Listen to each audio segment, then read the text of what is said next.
I'm chatting with Ian Paterson, from a CEO of Plurilock. It's been a while. Ian, thank you for joining me. Mariusz, it's good to see you again. Last week, you had a press release about a Plurilock AI integration with Acronis Protect Cloud platform. So I want to talk about that. Then we'll also going to talk about a little bit about Q2 numbers. But let's start with Acronis, what it means, and also maybe let's remind people of what Plurilock AI is. Yeah, well, I'll maybe go back as well and just talk a little bit about the strategy, because I think for your listeners in particular, I don't know that we've spent as much time talking about this part of the business as compared to critical services, as an example, or some of the acquisitions that we have made over the last couple of years. So as a reminder, the corporate strategy for Plurilock as an entire company, we are laser focused on getting to cash flow break even. We've mentioned this consistently across the various quarterly financials that we put out, as well as in conversations with investors, and that's simply because capital is hard to come by, and we're very focused on getting there. Now, what that's meant is that for our Plurilock AI SaaS platform, which is our own proprietary intellectual property, and we've had that for a number of years. What that's mean is that we've reduced our investment in a very large sales force. We've reduced our investment in a very large R&D staff, and so we're not investing in growth per se. However, what we have articulated to the market is that we are looking for opportunities to cost effectively distribute and get distribution for that software. So your question was Plurilock AI. Well, what is it?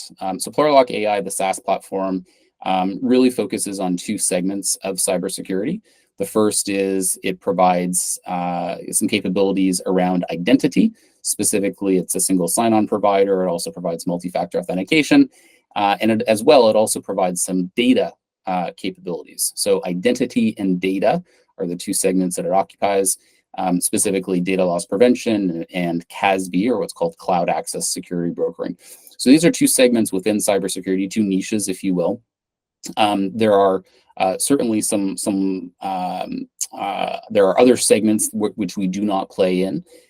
So perimeter or network are some examples of things where our software is not applicable. But the Plurilock AI platform, in use by organizations all across the world. And what we wanted to do is we wanted to find partners who had existing distribution where a partnership might make sense. And so Acronis was one, very large business. They have well over, I think, 20,000 service providers, 750,000 businesses across hundreds of companies, 150 countries. And so they're a great example of a partner that we want to work with in order to be able to distribute that technology. Okay, so when I saw this press release, I was thinking to myself, okay, the press release sounds great. They service 700, almost 1 million businesses, 150 countries, like you said. And I was thinking of myself, well, I wrote some books myself and I put them on Amazon, and okay, it reaches billions of people, but I gotta push the books myself. I have to market the books myself. Amazon is going to do a little. So I was wondering how it works here. Is Acronis going to do any of the selling, or are they just putting you on the platform and you have to do all the selling? Like how would this work? Well, it's a great question, and I'll actually use your book example. I mean, if you were to write a book and self-publish it and print 500 copies, throw them in the trunk of your car, if somebody wants to buy the book, you have to go meet up physically, go meet the person in the parking lot, open the trunk, and then take cash and give them the book. Or you can simply say, here's a link to Amazon. You're probably already a Prime subscriber, and it's one click, and boom, you're done. So what you're doing when you're publishing on Amazon is you're reducing the friction to purchase a product. And in the same way, with partnerships like Acronis, what we're trying to do is we're trying to reduce the friction to be able to first discover the capability and then also ultimately to purchase it. So you're absolutely correct. It's not the full solution. There still needs to be work involved in promoting the products to customers, making them aware, educating them on the benefits, etc. But you're really you're cutting down on the friction to be able to purchase a product. So the more of this work that you can do for the customer, the easier that you can make to purchase. Obviously, the better it's going to be. And so again, our strategy: get to cash flow break even. However, continue to look for opportunities to make it easier for customers to buy. And that's really what this press release represents. Okay. And now, in terms of some quantitative numbers, can you give us a color of what this could mean for for revenues of this product? Well, I probably wouldn't go so far as to make a revenue projection. I think what I would say, though, is that ultimately sales is a process, and the more customers you get in front of, and the more meetings you have, and the more demos that you do, the more at bats you have, and the more likely you are to land a customer. Again, if you can make it easier for that customer to discover or purchase the product, you're going to increase your conversion rate. And so the thing that was really attractive to us about Acronis was the scale of the business. I mean, Acronis is not a name I don't think that most folks in North America would recognize. In other parts of the world, definitely you would.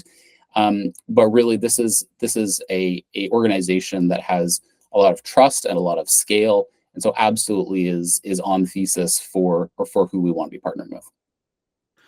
Now, will Acronis make introductions to clients that you present to?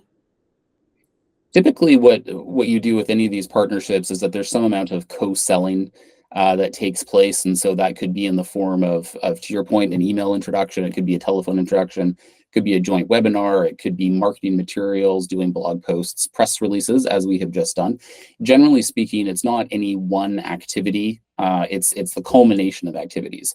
And certainly, what we're looking to do is to work very closely with Acronis as well as our other partners, to be able to introduce and ultimately get in front of customers to sell them on the benefits of using the Plurilock AI SaaS platform.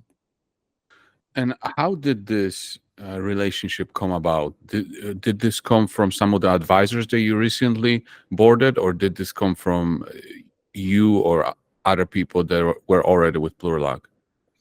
Yeah, so came from operational work, the old-fashioned business development. This is an example of the type of partnership that we are looking to put in place, and came from our business development team. Our business development team was something that we had been putting more focus in since our financing earlier this year. And this is one step in the overall strategy. Meaning, it's just because we've got this partnership does not mean that we're going to rest on our laurels. The whole point is to have partners, many partners, and be able to really work these as a process. Now, looking at your company before the 5.5 million capital injection 4 months ago, and now, I mean, you guys got so much going on right now. It's just insane. So, like, why is there so much going on now that you didn't have before? Like, what changed? Well, I think that we're executing on the plan. When this past spring, when we went out to the market and we told people that we wanted to go out, we wanted to execute, we saw some very specific opportunities in the business. Again, we're talking predominantly about the Plurilock AI SaaS platform, or what we call PLAI here for shorthand. We've also talked a lot about critical services, which again is a new team in name, although Plurilock has been growing its services revenue at a rate of almost 2x over the last handful of years. So I think what you're seeing is that Plurilock is really hitting its stride. There's been a lot of heavy lifting and work in the years up until now. and stakeholders and shareholders are able to benefit from the fact that we've put that work in, and now we're starting to realize some of those results. I would say though, Mariusz, that there's a lot more that we still want to do, and so we're happy with the type of announcements that we're able to make right now. I think that we've had some very big wins this year, notably the $6 million sales opportunity with Department of Treasury, which was a huge feather in our cap earlier this year. We've also been announcing very, very major partnerships. I mean, again, Acronis, 750,000 businesses that it serves. And we're ramping up. Part of the use of proceeds from that financing earlier this year was to add additional sales and marketing people to the business overall. And so with more capacity, allows us to go out and do more. I think the last thing, you mentioned that some of the newer faces to the company included some of the advisors. And again, these are people who are absolute world-class experts in their field, who are willing to spend time with us, with Plurilock, and ultimately we're able to leverage their networks, their Rolodexes, their skills, their experience, their capabilities, which can only mean good things for us as a company. At the beginning of the interview, you said the company is laser focused on reaching EBITDA positive or adjusted EBITDA positive. So let's talk about Q2 numbers. Where the revenues came in, the type of margins you achieved, critical services, and all the good stuff that we know the company wants to achieve. So go ahead. So in addition to the announcements that we had been making through press releases, we also put out some really solid numbers for Q2. Now I have to preface this. Usually Q2 from a seasonality perspective is one of our lower quarters. We have a very seasonal business if you look at us on a 12-month basis, because a lot of our business comes from the U.S. federal government, which typically has its big buying season in Q3, because that's the end of their fiscal year. And so Q2 usually is not as busy as Q3 is. Having said that, total revenue for Q2 for the quarter was $12.6 million, which was up from 12.3. But the big thing for us was that we saw 98% growth in critical services year over year from Q2 2024 to Q2 2023. So again, what we wanted to do, what we set out to do, was to continue to grow the business, specifically grow the higher margin side of the business, which for us included the critical services. We've accomplished that. That led to a gross margin of $2 million, which was up from $1.4 million last year. And so that represents about 15.5% of sales versus 11%. So we're expanding margins again as we wanted to. And I think the last thing is that even though we've been growing the top line, we've been growing gross margin, we've also been able to shrink losses. And so the adjusted EBITDA improved almost by 3x from a loss of $1.8 million to a loss of $590,000. So we're continuing to execute, even during a slower period in the quarter. And so I'm very pleased with what the team's been able to achieve, and I think it sets us up really well for the balance of the year. When we originally talked about your critical services, you said how you obviously predicted or estimated that it would grow fast, and it is growing fast. But we also talked about how you only had like 10 or so clients at that time utilizing your critical services. Did you get more clients, or did the existing clients up their spending on critical services? Yeah, it's a mixture of both. If we just look at kind of order of magnitude, we have hundreds of customers today across the business. We have tens of customers who are consuming critical services as a line item. Now, to be clear, the critical services customers and the rest of the business customers are one and the same. So we don't really treat those differently, because it's very common for us to be doing critical services work in addition to some of the solutions work to the same customer. But the reality is that the opportunity in front of us today is quite large, even amongst our current customers, because there's an order of magnitude difference in terms of the number of customers who are consuming critical services today relative to the total number of customers that we service elsewhere in the business. And so that provides a great opportunity, even if we don't land another logo. There's still a huge amount of expansion just within our existing customer base to introduce the new capabilities and really educate customers to say, hey, you might know us as doing X. Well, the great news is that we're able to provide high-end security consulting work. We've got some great case studies of work that we've done elsewhere with other businesses, and we'd love to help you. And those are the types of conversations that our new salespeople are having since we ramped up our sales team again as a result of the financing earlier this year.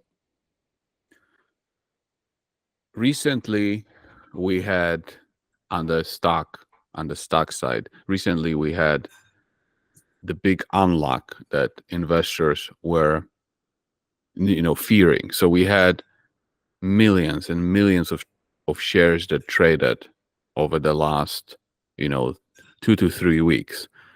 And now, as I'm looking at the stock, it looks like the volume calmed down. We cleaned up whoever wanted to sell.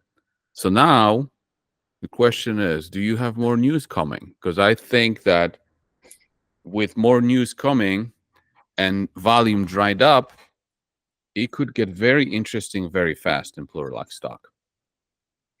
Well, Mariusz, what I would say is that we're very focused on operating the business and the fundamentals. And what that means for us is selling capabilities to our customers, working with those customers, helping them resolve security concerns, helping them resolve compliance concerns, and continuing the work that we're already doing.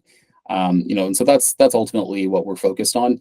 Will those sales or will that good work result in announcements? I hope so. Certainly we're, like I mentioned at the earlier part of the conversation, signing up one partner is not the goal. The goal is a process of signing up partners and working with them to realize revenue.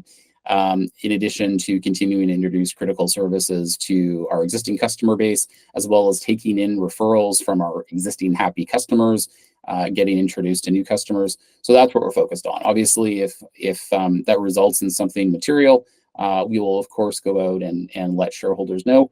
But Mariusz, we're very busy, I have to say. There's a lot of cyber attacks that are taking place.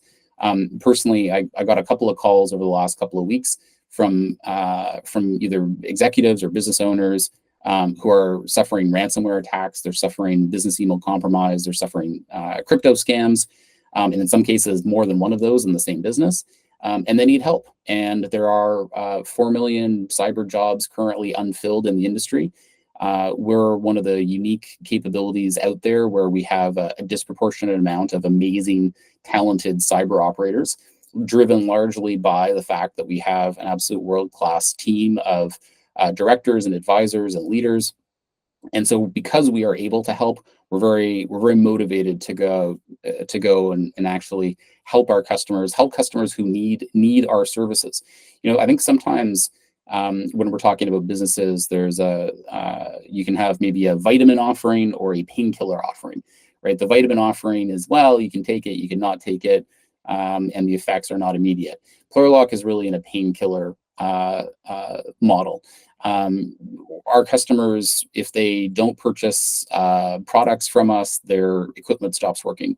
If they don't purchase services from us, are not able to get the cybersecurity help that they need, or they might actually have a regulatory need to have. And so we're very much in the painkiller business, and there's unfortunately a lot of pain out there. And so we're very motivated to make sure that we can continue helping our customers. All right, perfect. Do you have any final thoughts?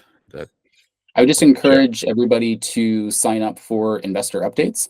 Go to plurilock.com/IR.